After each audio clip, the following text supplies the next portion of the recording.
everybody, it's TJ here. Welcome to another episode of Smash Ultimate Countdown, the show where we count down the days to the release of Super Smash Bros. Ultimate for Nintendo Switch on December 7th, a day which is only 2 weeks away. Have we learned all of the game's pre-release secrets? I think that is likely to be the case, but Nintendo is continuing to update that Smash blog with highlights for characters, stages, music selections, items, and the like. So here I am with you, counting down those final few days. We're gonna pick apart that Smash blog. I'll relate each item to my own experience and opinions, and you know I want to know all about your thoughts about anything that we cover in today's episode, or really anything Smash related. But what can I say? We love to talk some Smash here. I hope you all had a very happy, safe, and blessed Thanksgiving. Now onto the blog.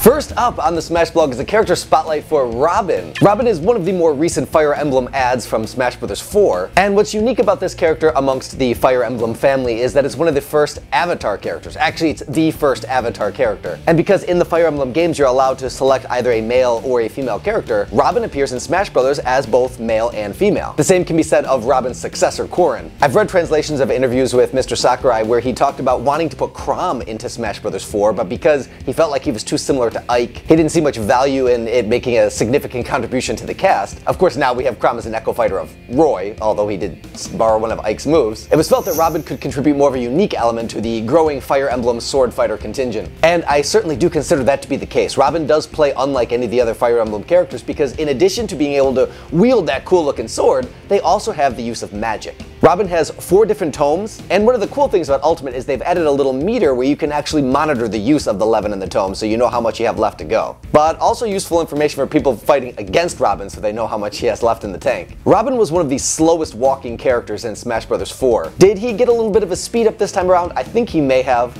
I'm not sure on that. Like all of the amiibo in the Smash Bros. Line, they're based on the default key art from Smash Bros. For Wii U and 3DS, which means that the amiibo we have of Robin is the male version. With Corrin, they released a Player 2 series, so you got to have the male and female version, which I think is amazing, and I seriously have a female Robin-sized hole in my collection. Am I gonna have to customize this thing, or is Nintendo gonna give me a Player 2 option for Robin as well? I don't know. I think any updated amiibo poses for characters that already exist in amiibo form are looking pretty unlikely. Let me know what you think.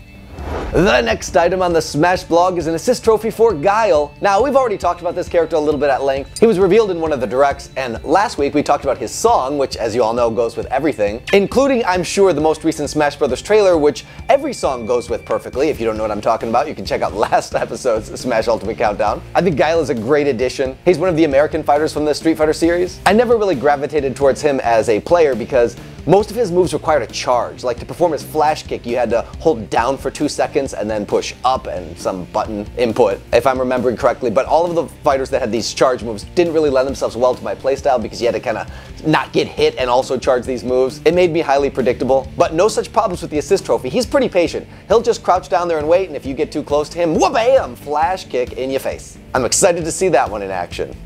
The music sample for this week is one that has me really excited. It's entitled King Bowser, and it's from Super Mario Bros. 3. This arrangement comes from the original composer, Koji Kondo, who in addition to making tons of music for the Super Mario Bros. Series, is also one of the driving forces behind the Legend of Zelda music. It's almost impossible to be a Nintendo fan and not familiar with this man's work. He's a legend, and I love this arrangement. I started throwing punches and kicks just sitting here listening to it, so I highly recommend you head on over to smashbrothers.com, click on that music tab, and give this one a listen.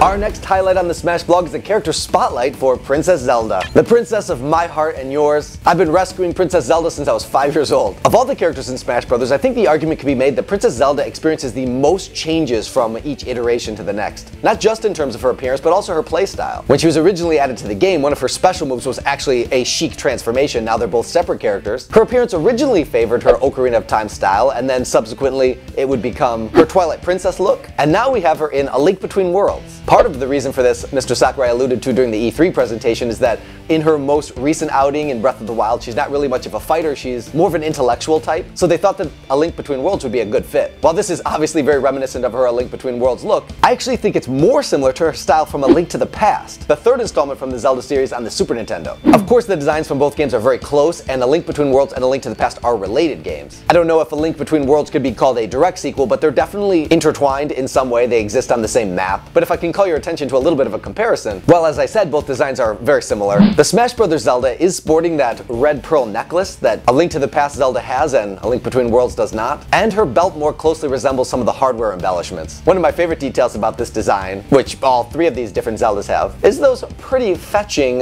Triforce earrings. Where can I get a set of those? What I really like about Nintendo using the Link to the Past design is that in the first two Zelda titles on the original NES, Zelda wasn't really so much of a character as she was a symbol. You really only meet her at the end of the first Zelda game, when you rescue her from Ganon, and in the second game there's a little bit of a Sleeping Beauty motif where the game begins with you standing in front of Zelda's lifeless body. So you really don't have any extended interaction with her in the game. But in A Link to the Past for Super Nintendo, the game starts off with Zelda waking you up from your sleep. There's an immediate call to action, and Zelda incites that call to action. And then within the first 15 minutes of playing the game, you're actually rescuing her from the castle, and she's following you around, and she's helping you escape, and you're cooperatively working together. And then you deposit her off at the sanctuary, where hopefully she can remain safe for a while, and up to a certain point you can even go back in and check on her and make sure that she's okay at various points in your adventure. So I love that, and it was where I first really started to connect with Zelda as a character. I bring this up because it's the first time in Smash Bros. Where all three Legend of Zelda characters are not from the same thematic game. They were either all across the board Ocarina of Time, across the board Twilight Princess, and now we have Zelda with her A Link Between Worlds or A Link to the Past design, Ganon from Ocarina of Time, which is also the first appearance of that character, Link in his Breath of the Wild design, which is the first and only Legend of Zelda title to appear on the Switch, even though it's just a Wii U port, but that's a conversation for another day. Toon Link is obviously from Wind Waker, and then we have Young Link representing Majora's Mask. So as a diehard Zelda fan, I love that so many different games in this storied franchise are featured in Smash Bros.